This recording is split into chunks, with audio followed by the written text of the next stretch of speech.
이기적이지 않다고 생각을 해요. 이 일로 며칠 전 싸우다가 제가 결혼하지 말자라고 했거든요. 남자친구와 그 지인들은 저보고 너무 이기적이고 계산적이라고 해서요. 간단하게 설명드려보겠습니다.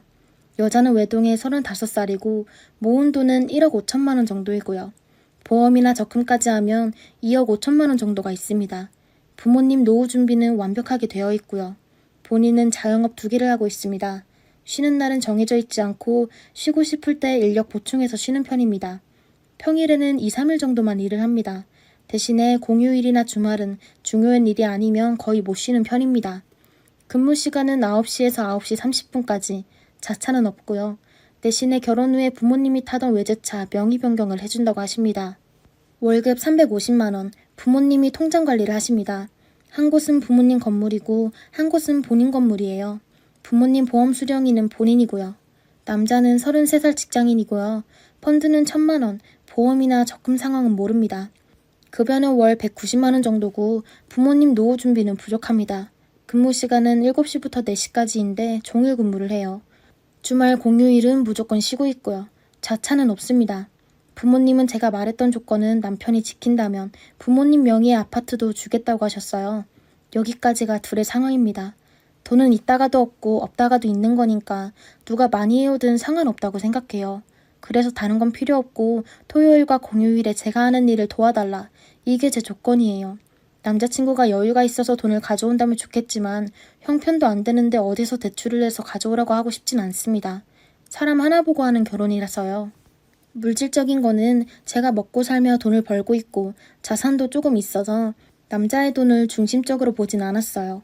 저도 결혼하며 일요일은 가기 싫 거고요. 근데 남자친구는 나도 일이 있는데 그건 싫다. 나는 돈보다도 워라밸이 더 중요한 사람이라 간혹 시간이 되면 도와주겠다. 하지만 매번 도와주는 것은 싫다 이러는데 그럼 반반 부담하자고 했더니 남친이 좋다 해서 반반 대출하자 이러는데 전 모은 돈이 있고 지원해주는 돈도 있는데 힘들게 생활하고 싶지 않아요. 100번 양보해서 대출한다고 쳐도 반반씩 한다면 남친의 월급은 대출 원금과 이자 내고 자기 용돈 쓰고 나면 생활비 줄 것은 없을 거고 돈이 모자라서 생활비를 제가 부담해야 한다면 대출이든 무엇이든 결국은 저만 돈을 내는 거잖아요. 현재 돈이 없어도 되지만 기본적인 생활비 정도는 벌어야 한다는 게 제 생각이고 남친의 월급이 적어서 생활이 궁핍하니 남친 남는 시간에 돈을 같이 벌었으면 좋겠다라는 게 제 생각입니다. 누구는 워라밸 찾으면서 편하게 돈 벌고 누리고 사는 건 똑같고 누구는 돈을 더 벌어야 하니 죽어라 일만 하고 이런 거는 저는 싫거든요. 그래서 일을 도와주지 않을 거면 헤어지자고 한 상황인데 제가 나쁜 년이 됐네요. 지금 하는 일은 남친 일이 아닌데 왜 도와주는 걸 강요하냐 이런 반응이에요. 제가 정말 너무 많은 것을 바라는 걸까요? 다른 분들이 보시기에 말이 안 되는 소리 하는 건가요? 저도 일요일은 가게를 안 나가니 하루는 같이 쉬자 하였고 남자친구는 편한 일이라 월급이 적어요. 그래서 공휴일에도 일하자 이런 거를 쉽게 생각했었나 봐요. 남친의 월급이 많다면 저도 이런 생각을 안 했을 거예요. 공휴일도 쉬고 주말도 쉬고 평일은 퇴근도 빠른 연애해보면서 나는 이렇게 힘들게 번 돈을 공유하고 싶지도 않았던 것도 있네요. 저는 결혼 생활이 한쪽에서 희생만을 강요하고 누군가 희생을 해서 가족의 행복이 이루어지는 거라면 그건 반대예요. 반대 상황에서 제가 전업하면서 집에서 놀고 먹고 남편만 죽어라 밖에 나가서 돈 벌어오고 그것도 저는 싫습니다. 그래서 저의 생각을 말한 건데 주위에서는 제가 이기적이라고 하더라고요. 전 젊었을 때 돈을 벌 수 있는 기회가 왔을 때 좀 열심히 벌고 노후에는 편한 인생을 그렸기 때문에 일이 많아도 힘들지 않았어요. 이 일을 하고 돈을 벌고 싶어도 사정이 안 받쳐줘서 돈벌이를 할 것이 없는 사람도 많지만 다행히도 제 사업체는 일하면 돈을 벌 수 있는 상황이 되니 돈 버는 거 그걸 강요해서 벌어진 일인가 봐요. 월급이 적다면 투잡이라도 뛰길 바랐어요. 최저임금 수준도 안 되는 월급이니까요. 솔직히 그건 너무 적잖아요. 그래서 요즘 일거리가 없으니 일거리가 있는 내 사업장에서 같이 일하자는 거였는데 그리고 연애 때 매장에 나오면 2시간을 일하던 3시간을 일하던 항상 시급을 많이 줬어요. 이건 절대 거짓말이 아니에요. 남친한테 돈을 주는 게 좀 어려워서 남친 이름의 통장으로 입금을 했었어요. 결론은 결혼은 없던 것으로 하고 각자 갈 길 가자고 헤어졌습니다. 제 입장은 현재 돈이 없는 건 어쩔 수 없고 수용을 하겠다. 그러나 미래에도 돈 없이 살 순 없다. 미래의 남편이 최소한의 돈만 벌면서 처자식은 나 몰라라 하고 자기 사는 게 중요하다고 하고 가족이 살아야 하는 최소한의 돈은 나만 벌어야 한다는 게 눈앞에 펼쳐지더라고요.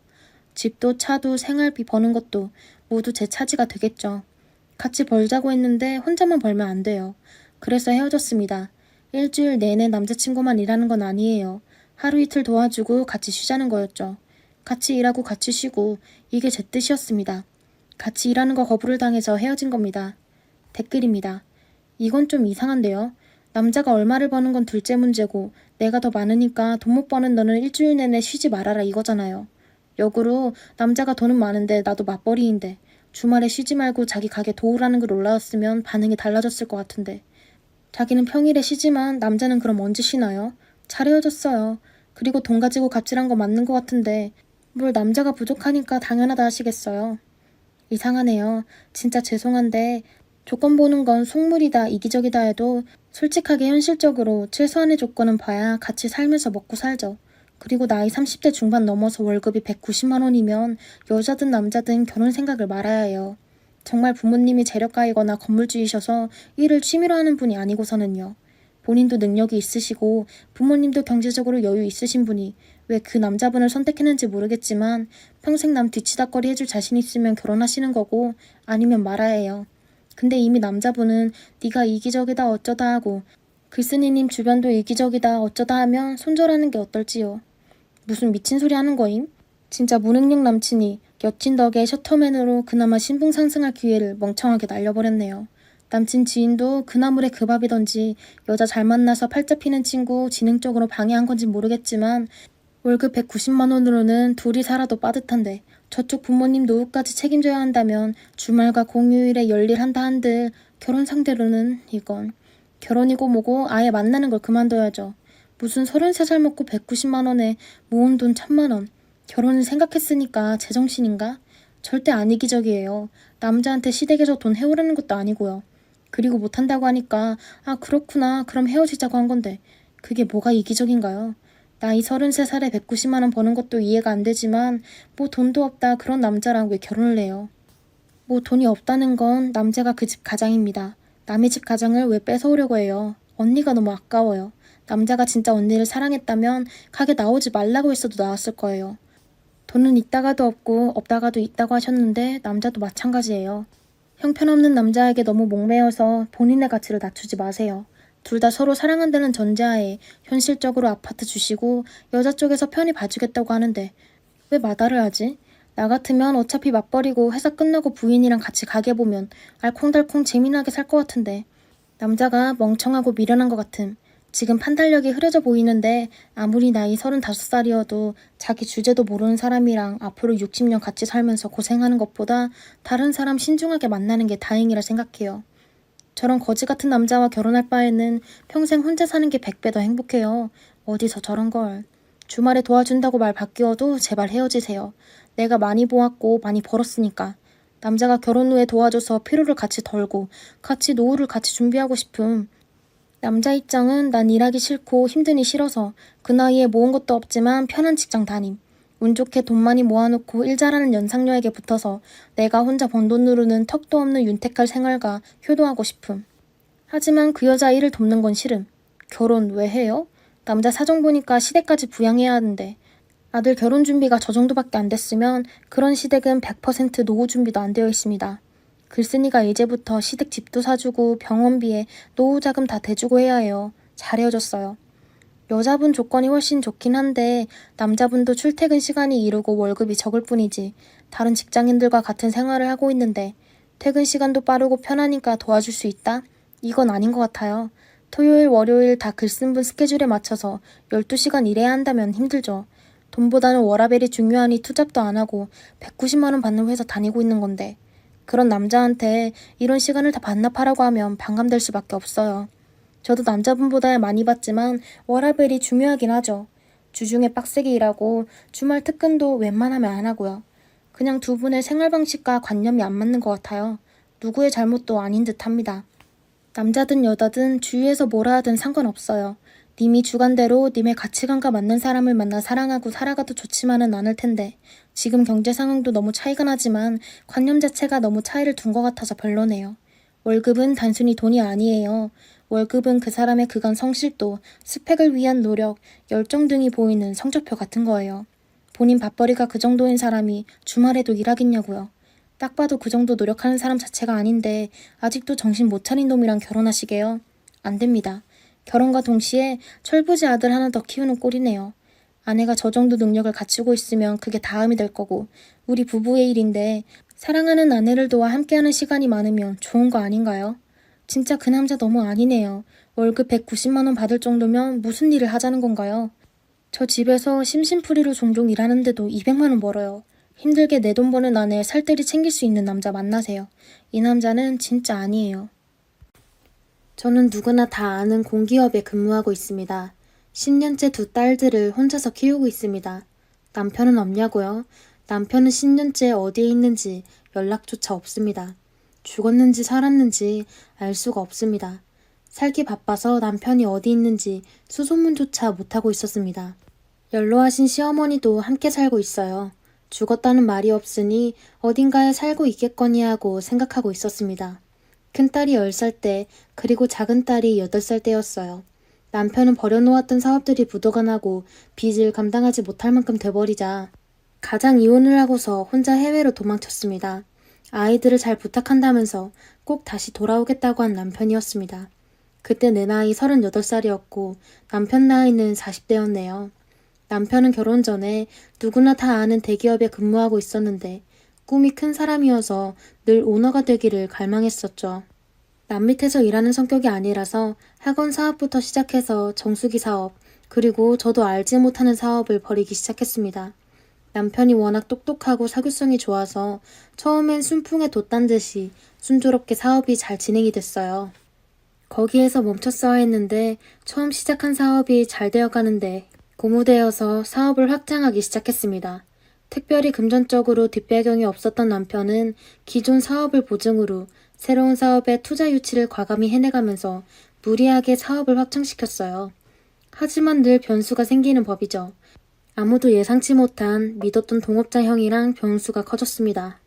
사업을 확장하기에 바쁘다 보니 주변 관리에 소홀히 한 탓이었겠죠. 그러면서 도미노식으로 걷잡을 수 없이 사업이 어려워지기 시작하더니 급기야 부도가 터지고 투자했던 사람들의 빚독촉에 시달리기 시작했습니다.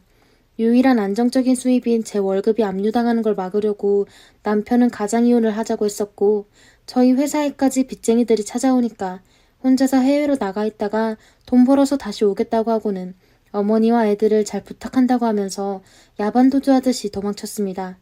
제 남편이 안 보이자 채권자들도 차츰 찾아와서 괴롭히는 일이 잦아들었어요. 그리고 아이들도 차츰 아빠 없이 사는 것에 익숙해졌습니다.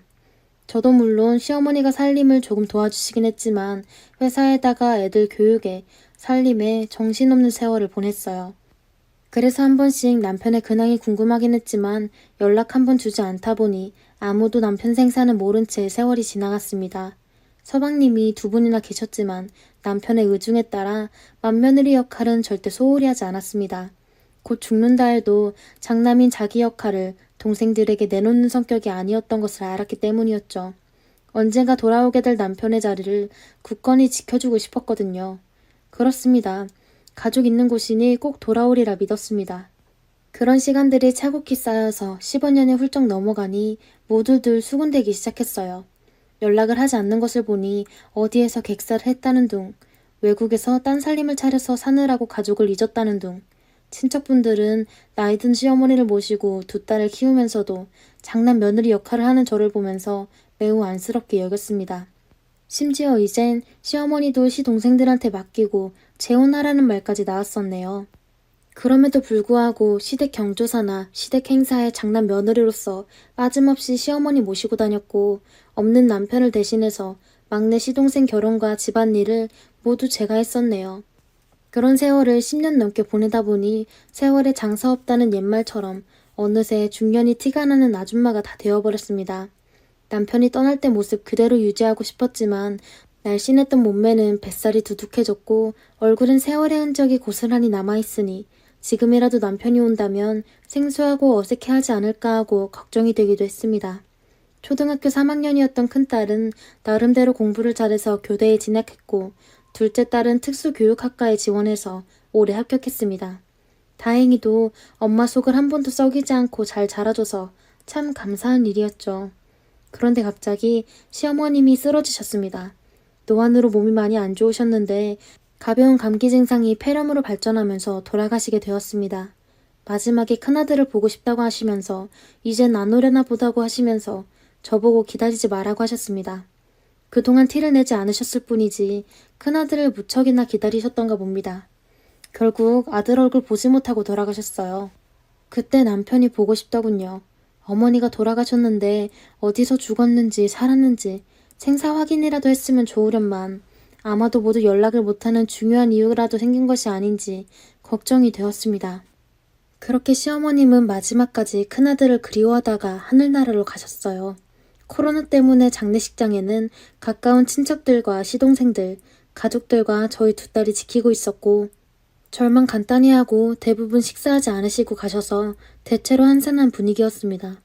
그런데 눈에 띄게 하얀 백발 스포츠 머리에 마스크를 쓰고 온 남자분이 시어머니 영정 앞에서 구슬피 울었습니다. 꼭 사연이 있는 사람처럼 한참을 무릎을 꿇고 울길래 모두들 쳐다봤습니다. 시어머니와 어떤 관계일까 궁금했습니다. 그런데 마스크를 벗고 너희들이 고생이 많다고 하면서 상주로 서 있는 시동생들 등을 토닥토닥 두드리는 거였어요. 너무나 많이 달라진 모습이었지만 목소리하며 영락없는 딸들 아빠였습니다. 저도 모르게 다리에 힘이 풀리면서 나자빠졌습니다. 그리고 소리 없이 울었습니다. 눈물이 샘솟듯이 마구마구 나오는데 주체가 되지 않더군요. 그래도 시어머님 가시는 길을 와줬다니 다행이란 생각을 했습니다. 거기 계신 친척분들한테 인사를 드리고 난 후에 그때서야 저를 찾더군요. 모두들 한복더위에 마스크를 쓰고 있으니 못 알아볼 수밖에요. 눈물 한가득인 저를 토닥거리며 미안하다, 고생했다. 그 말을 했습니다. 다 커버린 딸들도 갑자기 나타난 아빠를 엄청 어색해했습니다. 남편도 어색해했고 저도 막상 보니 딱히 무슨 말부터 해야 할지 모르겠더라고요. 친척 어른들이 대신 말씀해 주셨습니다. 그동안 제가 얼마나 고생했는지, 왜 그동안 이렇게 살아있으면서 연락 한 번 안 했는지. 시동생들도 폭풍 질문을 던졌습니다. 남편은 여기저기서 속사포처럼 쏟아지는 질문에도 아랑곳하지 않고 장례식 끝나고 나서 얘기하자고만 하고 묵묵부답으로 일관했습니다.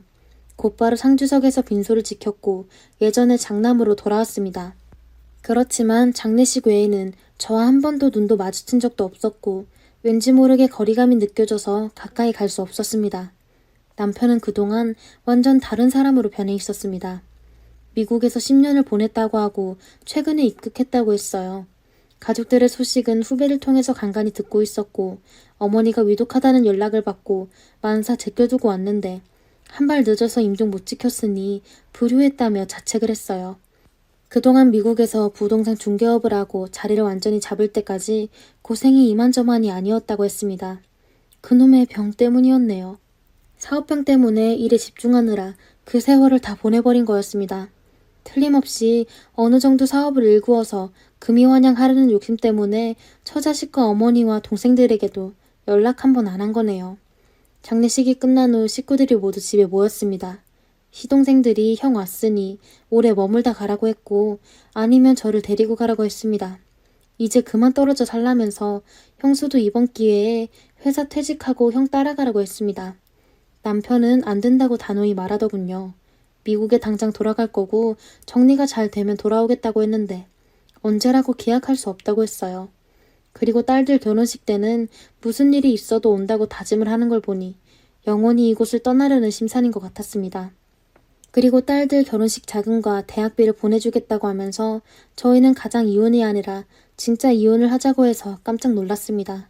그동안 시어머니 모시고 딸들 키워준 것 보상해주겠다고 했어요. 그리고 굳이 집을 놔두고 호텔에서 지내더라고요. 저한테 전혀 애정이 없어 보였고 남남 같아졌더라고요. 혹시나 여자가 있나 없나 물어볼 필요도 없겠더라고요. 그리고 무엇이 그리 급한지 문자로 제 명의로 된 새 아파트를 사주겠다고 했는데 거절했습니다. 이거 먹고 떨어져라는 기분이 들어서 정말 싫었습니다. 정말로 진짜 이혼한 것 같아서 싫었어요. 난 단지 남편이 꼭 돌아오겠다는 말만 믿고 내 가족이라서 시부모님도 모셨고 시동생들도 함께 챙겨왔는데 나를 남보듯 하다니 슬펐습니다. 이왕 이렇게 된 거 이혼하자고 했습니다. 그리고 남편에게 제안을 했어요. 나에게 진짜로 보상을 하고 싶으면 지금 가지고 있는 것의 80%를 달라고 했습니다. 그거 주고 떠나라고 했어요. 지난 10년 동안 내 모든 것을 당신의 자식과 시어머니 봉양에 그리고 내 그동안의 세월을 쏟아부었으니 80%도 아깝지 않을 것이라고 했죠. 그렇지 않고서는 절대 놔줄 수 없다고 했습니다. 다 주고 떠나든지 우리 가족들 옆에서 나와 있던지 당신이 결정하라고 했습니다. 고개를 끄덕끄덕하며 깊이 생각해보겠다고 하고서는 미국으로 소리소문 없이 떠났습니다. 이런 식으로 다시 떠난 남편. 아직도 그런 남자를 나는 남편이라고 부르고 있으니 한심하네요. 아무리 10년 동안 떨어져 있었다 해도 그래도 저는 아직도 두 딸을 낳고 키워온 와이프인데 저한테 아무런 감정이 없는 걸까요? 저는 남편이 그동안 어찌 지냈는지 아직 많은 것들이 궁금하기만 한데 마주 앉아 다정하게 얘기도 나눠보지 못하고 홀연히 떠나갔네요. 어디 간다 말도 없이 떠나는 남편이 야속하기만 합니다. 적어도 애들을 어떻게 키웠는지 어떻게 생활했는지는 물어봐야 하는 건 아닌지 정말 너무 서운해서 눈물이 납니다. 연락처도 알고 있으면서 전화 한 통도 하기가 그리 힘들었을까요? 그리고 미국에 도착했으면 도착했다고 연락 주면 어디가 덧나나요? 그리고 딴 여자를 만나서 살림 차렸으면 그랬다고 말해주면 안 되나요? 그리고 나를 싫어하는 건 이미 태도를 봐서 알고도 남았는데 그냥 애들 엄마로서 대해주면 안 되나요? 내 남편이 집을 떠나 있었던 10년 동안에도 이렇게나 남편 때문에 힘이 들지 않았는데 막상 실물을 영접하게 되니 정말 힘듭니다. 무표정한 얼굴과 지극히 냉정한 말투, 그리고 거리감 등이 모두 저를 힘들게 했습니다. 처음부터 나타나지 않았으면 모를까 갑자기 뿅 나타났다가 10년 전에 야밤에 몰래 도망쳤던 것처럼 이번에도 도망치듯이 가버리니 지난 날이 후회가 되네요. 그러던 중 어느 날 미국에서 남편에게서 전화가 왔습니다. 저번에 결정하라는 저의 말을 깊이 새겨듣고 진지하게 생각을 많이 했노라며 미국에서의 삶을 정리하고 한국으로 돌아가겠노라고 했습니다. 비록 함께 살거나 하진 않겠지만 가족과 가까이서 지내고 싶다고 했어요. 가족은 함께 지내야 가족인데 가까이 살겠다니 괜히 어줍잖은 책임감을 안겨준 건가 싶어 그럴 필요 없다고 했습니다. 여태 하고 싶은 대로 하고 살았으니 이제 와서 처자식이 발목 잡고 싶지 않다고 했고 편한 대로 하고 살라고 했습니다. 아무튼 미국 생활을 차츰 정리해 갈 테니 조금만 기다려달라고 하더군요. 언뜻 들으면 정말 반가운 소리 같지만 미국 생활 접는데 정리할 시간이 또 얼마나 걸릴지 알 수 없는 노릇입니다. 남편의 사업에 대한 열망과 욕심을 다 아는 처지라 쉽게 정리하기까지는 엄청난 시간을 갖고 기다려야 할 것 같기에 저는 기다리지 않겠노라고 말했습니다. 남편은 또 언제 올지 기약이 없습니다.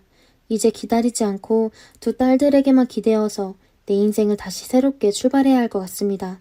가장 이혼을 하고 처자식을 버리고 갔을 때 10년 전에 이미 남편은 우리 가족이 아니었던 것을 이제야 깨닫습니다. 여러분들 저희의 새로운 출발을 응원해주세요. 안녕하세요. 참 세상 일이란 게 제가 원하는 대로 흘러가지 않는다더니 저희 부부는 이번에 최후의 선택을 앞두고 있습니다. 어떻게 해야 할지 서로 고심 중이라 많은 조언 좀 부탁드립니다. 저는 올해로 30대 초반의 여성입니다. 남편을 처음 만난 건 2년 전이었어요. 서로 성향도 비슷하고 하는 일도 비슷한 직군이라 공감대가 비슷하여 금방 저희는 연인이 되었습니다. 남편과 사귈 때나 결혼할 때까지 정말 아무 일 없을 정도로 서로 너무 좋았어요. 근데 제가 다니는 회사에서 결혼 전부터 저에게 좋아한다고 표현하던 저보다 9살이나 많은 직장 선배가 있었습니다. 저보다는 직급이 높아서 제가 거절도 나름 기분 안 나쁘게 한다고 했었는데 그 당시 40대가 다 되어가던 그 선배의 열렬한 구애는 저를 항상 부담스럽게 했었죠. 그러다 제가 결혼을 한다고 청첩장을 회사에 돌리자 그 소식을 듣게 된 직장 선배는 화가 나서 저희 부서에 직접 찾아와 소리까지 지르다 부장님에게 경고까지 먹고 쫓겨나기도 했습니다. 정말 제가 회사에 입사하고 5년까지 저를 계속 쫓아다녔는데 저는 단 한 번도 그 남자와 데이트를 했다거나 틈을 보인 적은 없습니다. 그 남자는 일단 술, 담배를 좋아하며 너무나도 가부장적인 사람으로서 입만 열었다 하면 여자 비하 발언에 몸매 평가에 얼굴 평가를 하며 회사 내에서도 진상 같은 남자로 여직원들 사이에서 유명했었거든요. 오죽하면 그 직장 선배가 오면 다들 자리를 피할 정도로 극도로 혐오하던 남자였습니다. 그런 사람이 하필 제가 너무나도 좋다면서 다른 사람들한테 가지 말라고 하고 또한 자기의 직급을 핑계로 후배에게 일을 가르쳐준다 뭐한다 하며 말할 때는 소름이 돋을 정도로 무서웠었죠. 제가 남편과 연애하면서 이런 사정들을 이야기하자 남편은 저에게 내가 한번 그럼 찾아가서 한마디 할까? 라고 했지만 아무리 곰곰이 생각해봐도 남편이 만약 찾아오면 그 뒤로 좋은 일보다는 큰일이 날 것 같아서 그건 좀 무리겠다고 거절까지 했었죠. 그런 상황에서 제가 남편과 결혼을 한다고 하니 그 남자가 분노한 모습은 제가 회사를 다니기 겁날 정도였습니다. 하지만 그와 별개로 남편과의 신혼생활은 너무 행복했네요. 양가 부모님들도 저희를 너무나도 좋아했고 특히 시댁에서 저를 너무 이뻐해 주셔서 아파트도 한 채 해주시고 저랑 남편에게 차도 한 대씩 각각 사주실 정도셨습니다. 신혼집에서 출퇴근이 힘들 거라고요. 그런 상황이었는데 저에게 엄청 큰일이 발생하고 맙니다. 바로 그 회사 선배랑 말이죠. 기억하고 싶지도 않지만 회사에서 일을 빌미 삼아 저에게 나쁜 짓을 억지로 저지른 겁니다. 그 일로 경찰서까지 갔고 회사가 시끄러워지자 사람들은 저를 보고 수근수근 거리더군요. 그 일 자체도 저에게는 너무나도 힘든 일이었는데 그 와중에 더 힘들게 했던 건 처음에는 저를 위로해주며 화를 냈던 남편의 태도가 점점 변해가는 것을 느꼈습니다.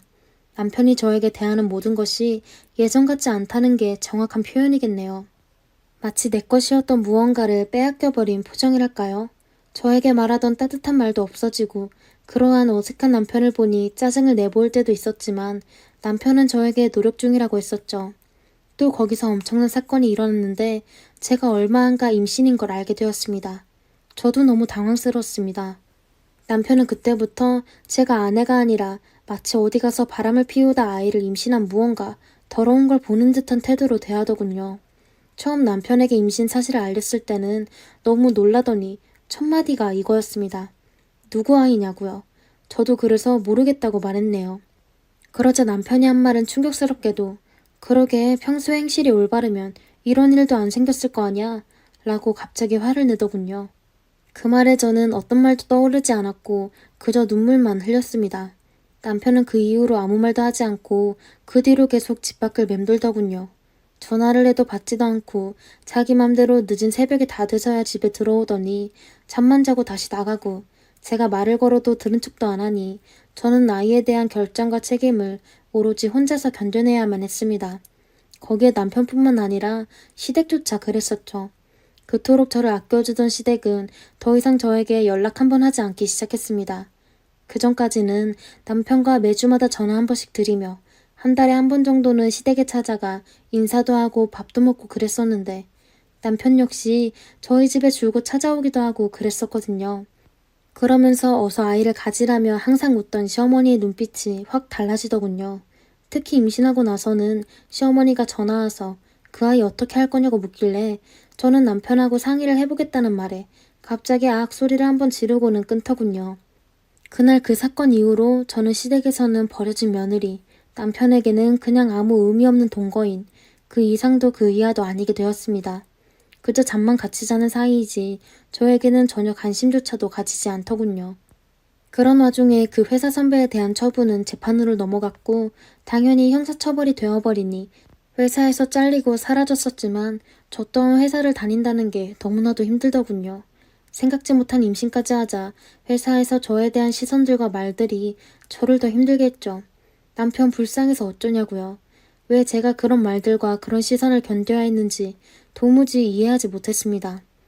결국 저는 회사를 그만두고 나오게 되었고 남편은 제 배가 점점 불러가는 걸 보고도 무시하고 집에 이제는 대놓고 안 들어오더군요. 그때 저는 알고 있었습니다. 남편에게 또 다른 여자가 생겼다는 걸요. 매일같이 집에 늦게 들어오지만 반대로 나갈 때는 어느 순간부터 최대한 차려입고 나가고 또한 남자 옷에서 나는 여자 향수 냄새. 그쯤 되면 제가 모를 수가 없었죠.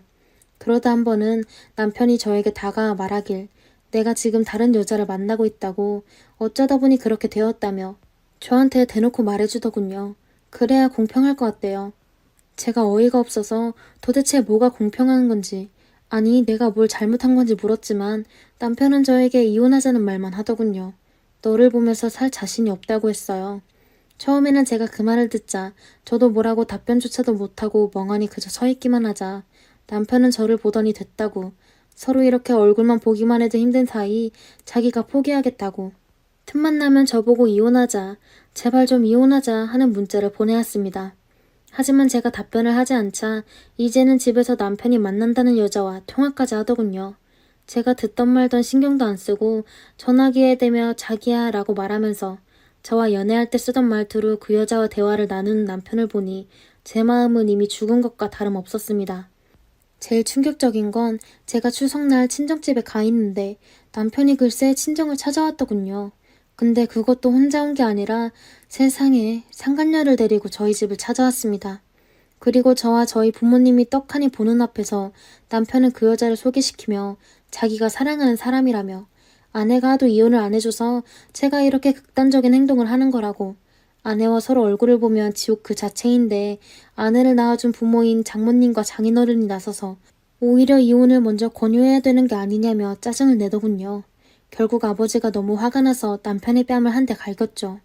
남편은 저희 아버지께 장인이라면 이런 상황 견딜 수 있겠냐고, 같은 남자면서 왜 저를 이해 못하냐고 말하더군요.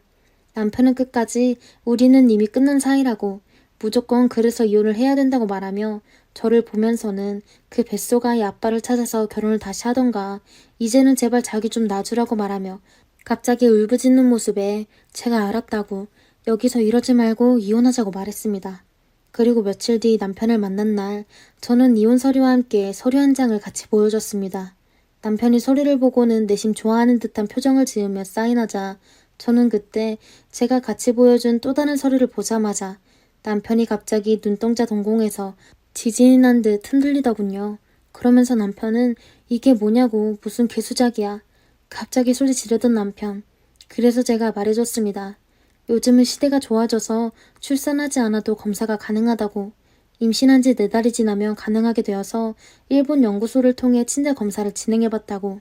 그리고 검사 결과는 지금 당신이 보는 그대로라고 말해줬더니 남편이 한참 서류를 보다가 눈물을 흘리며 오열하기 시작하더군요.